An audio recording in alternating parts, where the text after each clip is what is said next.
Gênero lírico, o que é e o que significa? Seguindo a nossa série Literatura, a Arte da Palavra, hoje no episódio 3 a gente vai falar sobre o gênero lírico da literatura clássica. Se você ainda não viu os episódios anteriores, o episódio de introdução da série Literatura e o episódio que a gente fala do gênero épico, eu vou deixar aqui os links, os cards para você dar uma olhada e depois voltar para esse. Lembrando que esses gêneros foram descobertos, definidos todos na Grécia Antiga, em meados do século 3 a.C. por Aristóteles, como a gente já viu na aula anterior. Muito bem, como a gente viu na aula passada, o gênero épico é basicamente um poema longo, narrativo, que conta a história de heróis e povos guerreiros. E se é um poema narrativo, ele obrigatoriamente vem com um narrador, que geralmente é em terceira pessoa. Aqui no gênero lírico nós não temos um narrador. Em vez dele nós temos um eu lírico e normalmente aparece em primeira pessoa. Então fica assim, no gênero épico nós temos um narrador que narra as ações e os feitos desses heróis dos povos. No gênero lírico nós temos um eu lírico que se apresenta em primeira pessoa e que fala dos seus sentimentos, das suas emoções, entre outras coisas. E esse gênero tem esse nome de lírico porque normalmente na Grécia Antiga ele era recitado de maneira oral e era acompanhado de um instrumento musical. E esse instrumento era a lira. Esse instrumento antigo, com um som doce, um timbre suave, combinava perfeitamente com o tom da linguagem aplicada nesse tipo de poema. Nós já percebemos então uma diferença entre o gênero épico do gênero lírico. Aqui nós não temos esse tom de guerra, de aventura, mas sim o gênero lírico traz um clima repleto de musicalidade, de sentimentalismo e de emoções. Tudo isso para demonstrar as sensações da voz que fala nesse poema. É essa voz que está dentro do gênero lírico que nós chamamos de eu lírico. Vejam só, o eu lírico é uma coisa.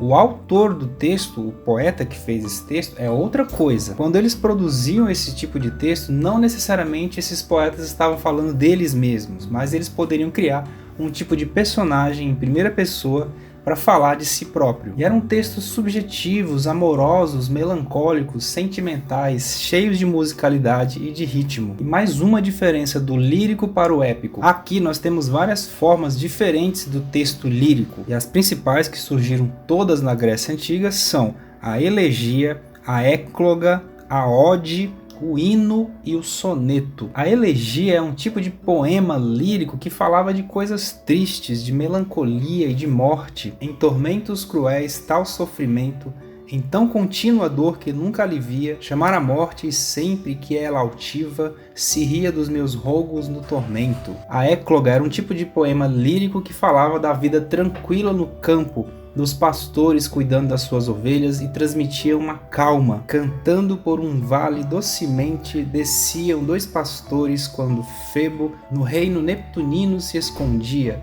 De idade cada qual era mancebo, mas velho no cuidado e descontente do que ele causava parecia. A ode é um tipo de poema lírico que falava como se fosse um tom de exaltação a alguém ou a alguma coisa. Era um tipo de homenagem, tão suave, tão fresca e tão formosa, nunca no céu saiu. A aurora no princípio do verão, as flores dando a graça acostumada, como a formosa mansa fera, quando um pensamento vivo me inspirou, por quem me desconheço. O hino, muito semelhante à ode, é um tipo de poema de homenagem, de exaltação e glorificação. No entanto, a temática do hino geralmente é relativa a lugares, pátria e também a divindades. Salve, lindo pendão da esperança, salve, símbolo augusto da paz, tua nobre presença a lembrança, a grandeza da pátria nos traz. Soneto. A palavra soneto do italiano significa pequeno som e é escrito com 14 versos divididos em 4 estrofes. As duas primeiras estrofes têm 4 versos cada uma e as duas últimas estrofes têm 3 versos cada uma. E a temática do soneto é diversa, pode ser qualquer assunto, desde que se respeite a forma do soneto. De tudo ao meu amor serei atento antes, e com tal zelo e sempre tanto,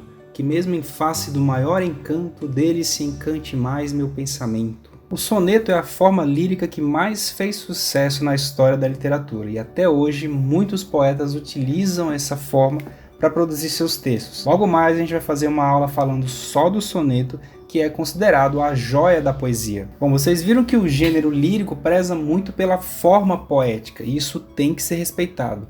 O ritmo, a estrofe, o verso, a rima, tudo isso aqui é elemento importante, não pode faltar. E para isso a gente precisa conhecer a escansão poética, que é uma ferramenta necessária para produzir essa métrica perfeita dos poemas líricos. E eu já tenho uma aula aqui falando de escansão poética, eu vou deixar aqui para vocês darem uma olhada e entenderem melhor do que se trata esse assunto para poder produzir e entender os poemas líricos. É isso aí, gente. Essa foi a aula de hoje. Vimos mais um gênero literário, poema lírico, gênero lírico. E na próxima aula a gente vai conhecer o terceiro e último gênero literário descoberto lá na Grécia Antiga por Aristóteles e outros grandes pensadores da época, o gênero dramático. Então já se inscreve aí no canal para não perder o próximo episódio e a gente se vê lá.